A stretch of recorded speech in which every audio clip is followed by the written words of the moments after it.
Shanna, thank you so much for joining She Leads today. I am so excited to have you on the show, so just thank you for joining. Thanks for having me.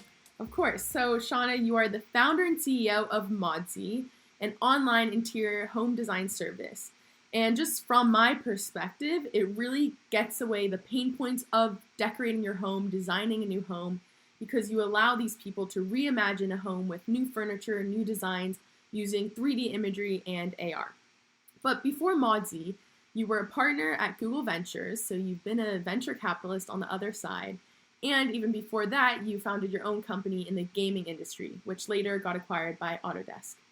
So, Shauna, so excited to have you on the show and just learn from you. So just to get started, it seems like you have always had this entrepreneurial itch and just wanting to do something yourself and create something yourself. Is this true? And where did you discover entrepreneurship and that you could do this? You know, I'm not sure I actually had an entrepreneurial itch so much when I was at least in college and graduate school, but I did love creating. Like, I loved creating new things. Okay. And I worked on a project when I was in graduate school. And it's a longer story how I found myself into entertainment technology as my graduate degree. But I worked on a project and I just couldn't imagine like leaving school and putting it on a shelf and walking away from it, especially since it had had a bit of traction. And so before I knew it, an advisor was encouraging me to start a company, and I felt like that was the fastest way to get this thing into the real world. And many years later, I realized as I went down that path that it is like there's like nothing better than creating something and launching it into the world. And so for me, that was the definition of entrepreneurship. Yeah. So let's backtrack a little. I know you're very passionate about 3D technology, gaming. And where did that passion come from? Have you always been passionate about that? Because that's kind of where your first company was around. Yeah, absolutely. So for me, it was actually, I loved math and science and I loved art. I actually went to Carnegie Mellon because I loved painting, like large scale oil paintings. Okay. But I liked math and science too. And so I was looking for this place where the two sort of like sides of my brain would come together and where I could apply it in a way that was like useful in the world. And I couldn't find really anything where I felt like they were actually equally balanced. Like one would either be math and science heavy and you sort of like, they wanted artists just to like add a layer on top, right? Or very heavy art and math and science was kind of like the subject matter or something, but it wasn't like integrated in. And then I discovered graphics and I discovered that as an undergrad, specifically virtual reality. And it was like, for me, the game changer of my life. I was like, oh my God, this is where all these disciplines come together, people come together, and it's equally weighted. Like the storytelling and the art and the visuals are as important as the engineering that makes it all work. And if you don't have one or the other, you don't have a working product. And so for me, that was the unlock. And then I've been in that area ever since. Wow. So out of curiosity, when you were studying VR, was it fairly new at that point? And also, was it just kind of around gaming? Because it has expanded to other things in terms of impact and the environment. So yeah, how was it at that stage? Yeah, what's funny about virtual reality is that it's like old and new. Yeah. It's been around actually for a really long time. When I was working on it, it was probably already decades old. The resolution is probably what has changed the most. And also like how light the computer is that you're basically wearing over your face. But those are really the only two changes.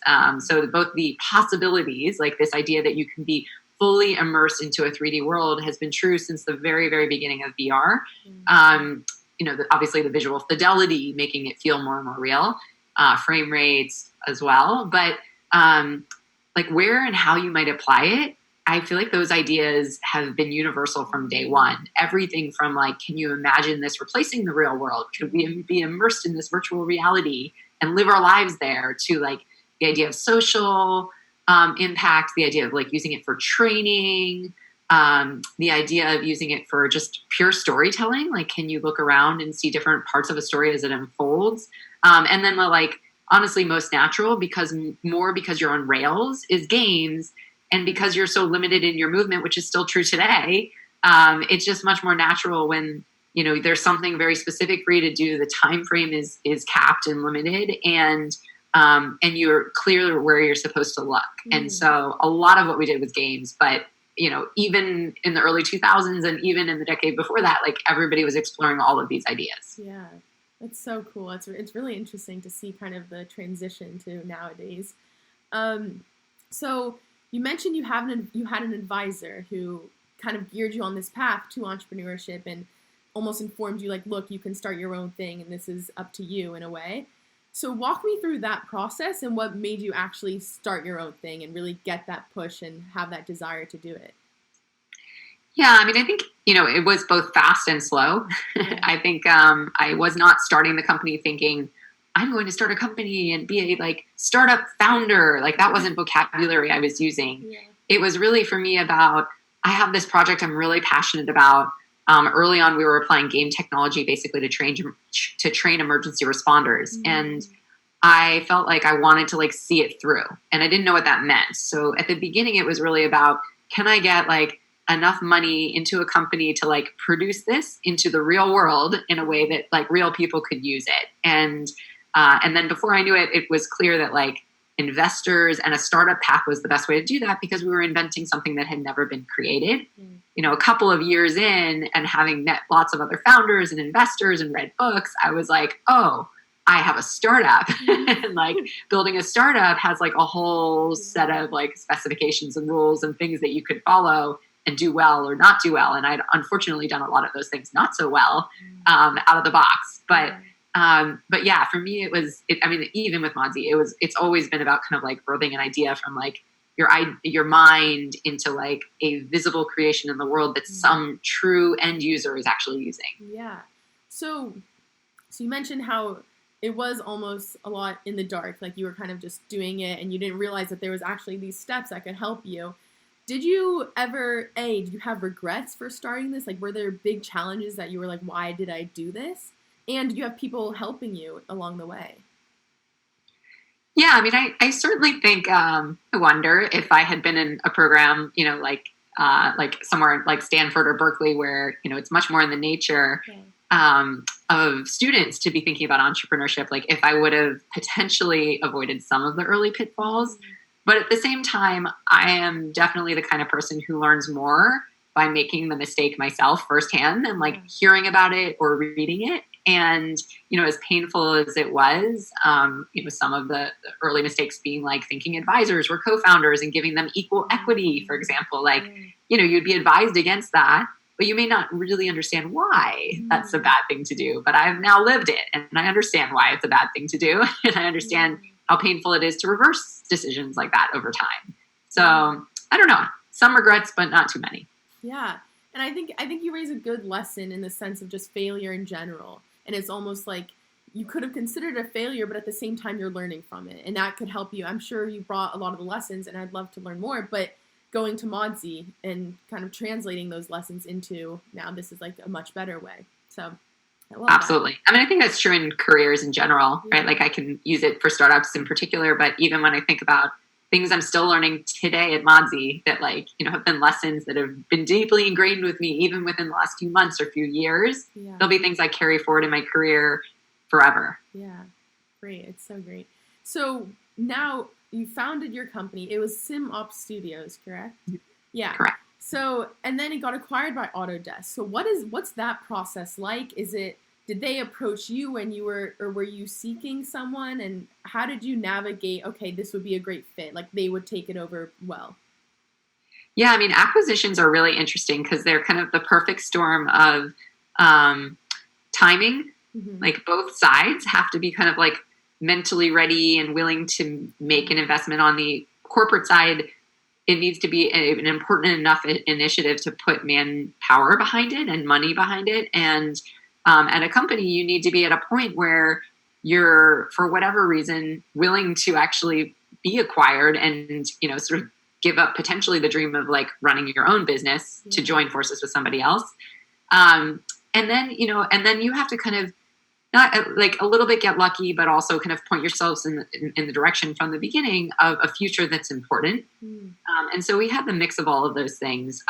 We were working on cloud-based technologies, which when I started the company, it wasn't even called cloud. It was basically like the idea that you would have a hosted solution and like, i.e. your servers were not on your premises. They were somewhere else. And you had kind of built tools and designed your entire program to work in such an environment. And for us, that was a big part of the future. Obviously, cloud is everything now, but at that point, it was not so obvious. But we took advantage of it very early in my last business, and specifically in 3D.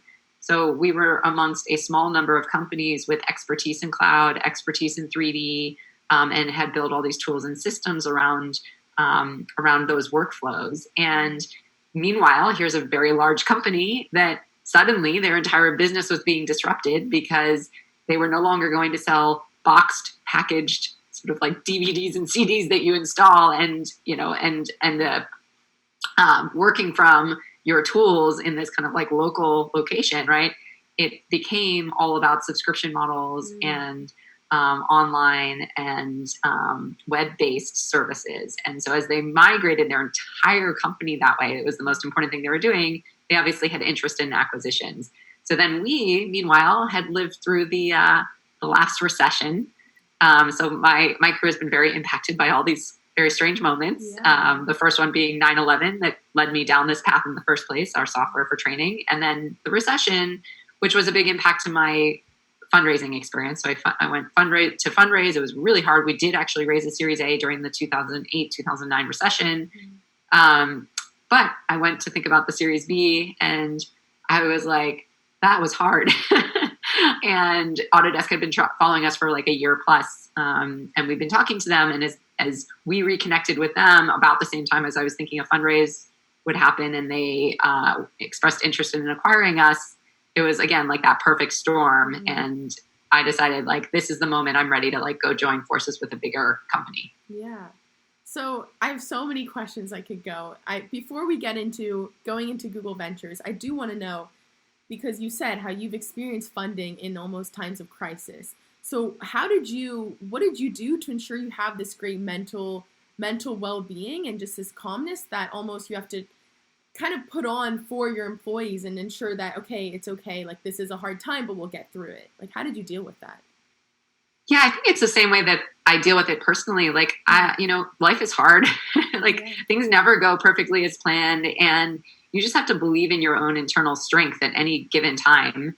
And then you need to commit to making it through. And, if you wake up every day and you're like, I'm going to do this, these things are hard, but I'm just going to take one more step forward, then you can make it out of almost any circumstance, both personally, and the same goes in business. And so the way I've treated any of these things and the way we're living through it right now as a company is communicate frequently, be super transparent, and then just remind everybody we're really strong. Like, we've already beat lots of big, horrendous challenges as a business. Yeah. And we've gotten to the other side and we're better for it. And so I believe the same is true anytime you're in the midst of a crisis. Yeah, I love it. I think it's almost like building this mental model and this like mental strength to know, like, okay, we've done it before, we can do it again. So I think that's great.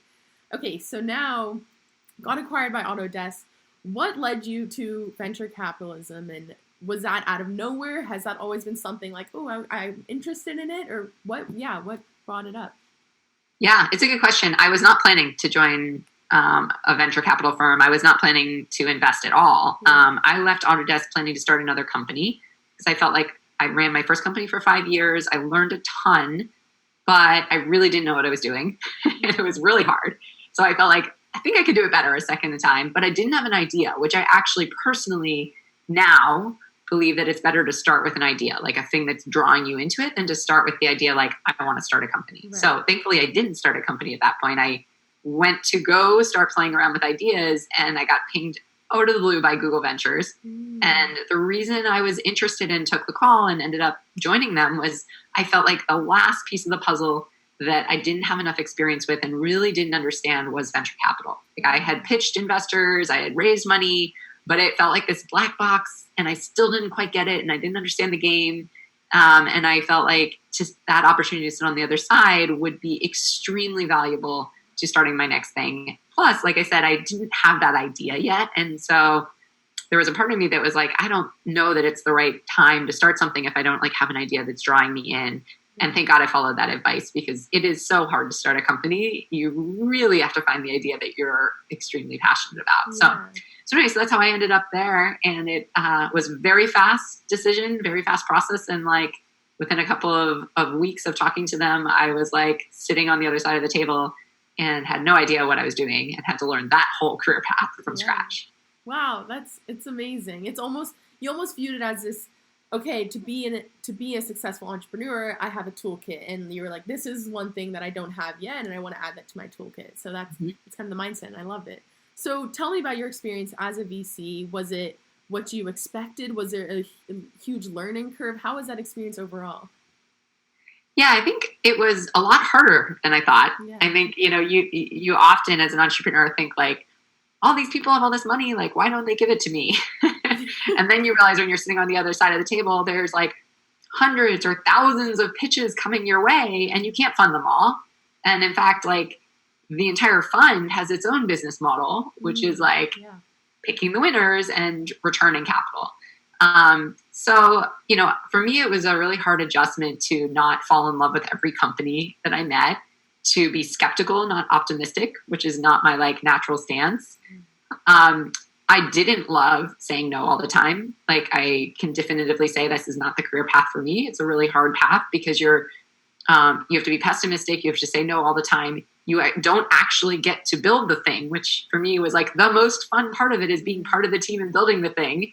You instead are kind of like the coach, or you sit on the sidelines. So, we talked about soccer a little bit, bonded over the fact that we both played, but like, it's very different to be the coach than to be the player. And when you're watching the game and you wish you could just go in there and start like making some moves and changing the situation in the game, you don't have that option when you're an investor or a coach. So it was not easy. It was not what I expected really. But I learned a huge amount and walked away with a lot of respect for what my partners and my partners now in Modsy, my investors and venture capitalists, what are they going through? What is it like on their side of the table? And what do they need out of a partnership? Which was incredible. Yeah, I'm sure there was such valuable insight from being on the other side of the table that you brought to Modsy. So bringing you to Modsy now, I'm really interested in just the founding story of Modsy. What inspired you to start? And did you have that idea before you left Google Ventures, or what was the timeline like? Yeah, I did have the idea. I think it was actually an idea sort of percolating in my mind for a while. But it was really, for me, grounded when my husband and I moved into a new apartment, which happened while I was working at GV and investing. We moved into a new apartment and we just went through the process that is now today our customer's real problem. Yeah. It's really hard to pick out furniture and to design a room because you are making a decision where things need to be seen in context. Products need to be seen with each other, but also in the context of your specific room, its dimensions, its colors, its style. And there were so many different pieces of that puzzle that I got stuck because I couldn't visualize. And I'm not an interior designer, so I didn't even have the basics to kind of like put together a good room. And I didn't have the language. I didn't know what style was. So before I knew it, I kind of like got obsessed with this idea that in the future, you'd be able to basically take photos of any room and then shop from what feels like a digital catalog of your room, which was an important piece of the puzzle for me. It meant like really high quality graphics. They had to be photorealistic and like catalog quality designs, not like do it myself, like cheap or like bad design, like good design, like somebody who's professional has put it together for you. And so that was like a light bulb moment for me. I started thinking about it. And within, I think it was about 3 months, I decided I am waking up every day thinking of this idea. It's time for me to go start it. And I was on my way to founding Modsy. Yeah. So how was the process? How did it differ from your first company? And almost what lessons did you learn from your first company, from VC, that you really took to Modsy, that you saw a big difference? Yeah, I think the biggest one is it does make a difference when you are doing it the second time around to have that life experience to, like I was saying before, like really know internally what happens when you make a decision that was like the wrong decision. So the beginning was kind of fast and fluid. It was like I felt like I knew the rules of the game at that point, right? Like start a company, have a co-founder, build a small team, build a prototype, do a lot of user testing, validate the idea. And we just started building and it was very clear we were onto something. Like my customer pain point was a universal customer pain point. We, prototyped it so we really understood what the customer was looking for. We knew what the full feature set would be. We started setting milestones for like launch. And I'd say everything went pretty fluid, including like we raised a seed round, we raised our Series A because I had a good network, I had good credibility. Yeah. And then we went to launch, and then it was like a whole new world for me. And I realized I, one, had never launched a consumer-facing product. And the fact that this product really kind of started to work with the market didn't mean it was easy. And so having that confidence we'd found product market fit, but still having the challenge of growing a new market, a new consumer category, building up a marketplace and awareness, understanding marketing, customer acquisition, and then operations, because we had like a service component to it. They were all new things for me. So I would say, about a year in, I suddenly hit like brand new territory, and the next 4 years after that has all been net new. None of it was easy to build on. Amazing. So what are the numbers today? How many people work at Modsy today, and how many are you leading? Yeah, so we have a little over 100 employees, wow. And then we have similarly about 100 plus designers all over the country that work with us on a contract basis because they often have their own design companies as well. Yeah. And then we kind of have this international network. They're not full-time employees, but we have engineering teams in a few different locations around the world. So it's kind of a web. I guess it's a little over 200 people. Yeah, wow, that's amazing. So I'm interested in hearing a little bit more about your leadership style, and I'm going to ask a specific question. So I heard a podcast, another one that you were on, and one thing you love is the idea of goal setting and vision boards. So I want you to talk a little bit more about that, because I love asking my guests these questions because they all have kind of different perspectives of goal setting. So I want to hear yours and what you do at your company with your team. Yeah, I mean, I think in life, I just really believe it's helpful to have clarity on what you're trying to achieve. Like, again, I do it in my personal life, like writing down a handful of things that you want to come true. And I often start, at least in my personal life, and then at points in Modsy, I'll start with this, like, in a year, I want things to look like this. And it's like a visual / like storytelling exercise of like what you want that future feeling to be, the state to be. And then from that, you can start to derive like, okay, these are now the key things I need to make happen in order to achieve that vision or that dream. And so, for me, goal setting, again, like personally and at Modsy, it ends up then clarifying those couple of most important things to do. And so at the company level, we do that. At team levels, we do that. And then at individual levels, we do that. We actually have a big like master spreadsheet that the whole company uses where these things all like layer into each other.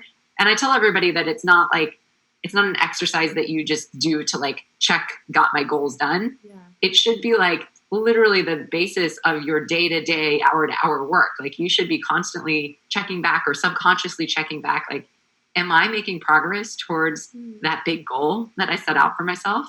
And once you have it written down, it's also like always living in your subconscious, so you have a much better chance to achieve it. Definitely. So yeah, I believe in it like holistically. Every part of my being believes in the importance of that. And so for the longer term goals, like 1 year, 5 years, is that more of a visual thing, or are these still like in words, just sentences? Like how does it look? I like to start with the narrative part of it. Yeah. And then writing it down. To me, writing it down often entails creating a visual aspect, like describing the details, like I said, not just how things look, but also sometimes how you feel. Yeah. And so like we did this again at the company level, like what will it feel like at the beginning of 2021? Like what will our company mental state be? Yeah. Right? What will we have achieved? What will what will this aspect of the business or the, design look like, right? You can do all of these different buckets. Yeah. But I start by writing it, because if I write it down, then you can start to kind of like clarify and turn it into bullets. I find that if you go the other way, you sort of start with these like little bullets, there's a lack of clarity, right? Like there's many ways that can be interpreted. Yeah. Yeah. Shanna, that's great. So before we get into the more fun questions, I am interested in, I know you're passionate about female leadership and females in tech and just having that confidence. So you've been a female in VC and a founder. So tell me a little bit more about your experience and what do you think needs to happen to almost keep increasing the number of females getting invested, founders, etc. Yeah, this one's a hard one, right? Like I think my only recommendation is that we all just stick with it. and keep going, right? Like it is a numbers game ultimately. Like the more women that get into the pipeline, into positions of founders, into positions in venture capital firms, the more kind of we empower each other. But we are a bit stuck. Like we have not made a huge amount of progress, specifically in terms of founding companies, having, major exits and investing in companies. It can be quite volatile when you look back over the last couple of decades. So, for me, I guess like every other major problem, like it's about like each of us individually, we just got to like, buckle up and like say, this is going to be hard. We're in the period of change, and that period of change might be long. So we're doing our part by just staying strong and like going for it, even if the path for us is going to be like much rockier than hopefully the next few generations. Yeah, I agree. And I think there's a lot of groups, and from my research, it seems that like that's such an important aspect of it, is just like sticking together and making sure we're behind you and all that stuff. So I think that's a big part of it. And I know you're heavily involved in that, so that's great. So, Shanna, I could honestly go on and ask you way more questions, but for the sake of time, 2 more questions. One, what is a passion or hobby that you have that's just completely unrelated to your work? I really love running. Again, it probably ties back to like athletics as a kid, but for me, running is kind of like meditation, like to start a day with like an awesome run where I can clear my mind, I can think about things, I sort of get my adrenaline pumping. Like, it's just like, it's one of my favorite things to do. And I used to do marathons. I used to be like more competitive. Now I just do it to like, just to be. Yeah. And like, it's interesting. When I ask this question, a lot of the times the passion is almost the form of meditation. And it's like where you feel most present, which is so important, especially as a founder and someone where it often gets lonely and things like that. So I think that's definitely important. Okay, so as a final question, kind of similar, but not really, is what is a fun or weird talent that you have that no one else really knows about? So I'll go first. So mine is blueberry throwing. Okay, so I got a blueberry here. I'm going to scoot back a bit. All right, we'll see how this goes. Okay. There you go. Wow. It's good First talent. try. Let's go. So yeah, we'll awesome. yours. Mine is probably like, it's a very useless talent in today's age, but it used to be like wayfinding. Like I could go into any city, like before there were mobile phones, etc. And any kind of digital map. And like, I was always the one who like immediately got the mental map of the whole place and could navigate and knew where to turn and where to go. But again, like it's kind of useless in the age of like iPhones. No, that's still so cool. I love that. I think that like I don't really know how like you walk around the city and then you just know, or like how do you know in such a new city? Sometimes, we had this weird story when my family and I went to Venice. I studied abroad in Italy, and we went to Venice, and we'd never been there, and we were trying to get to like some restaurant on some street, and I just like felt like it should be this way. I always say that like I like should have been a bird. Like I just like had this like honing sense, like it was there, it was over there. I'd never been there. I wasn't looking at a map. I had no idea. Oh wow, that's amazing. I love that. Nice. What's it called? Geographical intuition almost, or something. Yeah. I love it. Well, Shanna, thank you so much for coming on to She Leads. I learned a lot, and I'm so excited for others just to hear your story and learn incredible lessons. So thank you so much. I appreciate it. Thank you.